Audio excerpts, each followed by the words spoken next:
कन्या राशी हा महिना आपणास चांगले परिणाम देणारा आहे. नोकरीच्या ठिकाणी आपली धावपळ कमी होईल. आपणास वरिष्ठांचा पाठिंबा मिळण्यास सुरुवात होईल.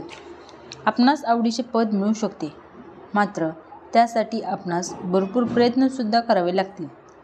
सरकारी क्षेत्राकडून काही त्रास होण्याची शक्यता असल्याने आपले काम चोख करावे.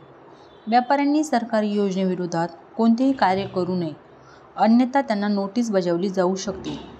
प्राप्तिकराचा भरणा वेळेवर भरणे आपल्या हिताचे होईल.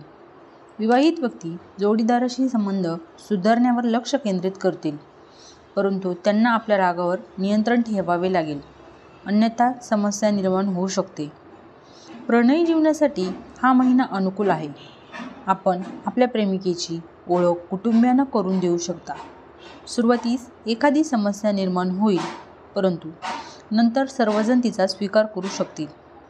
आपल्या क्रोधावर नियंत्रण ठेवावे, अन्यथा आपल्या कामात व आपल्या नात्यात अडथळा निर्माण होऊ शकतात. प्रकृतीची काळजी घ्यावी लागेल. तसेच विद्यार्थ्यांना स्पर्धा परीक्षेत यश मिळाल्याने संधी असल्याने ते अत्यंत खुश होतील.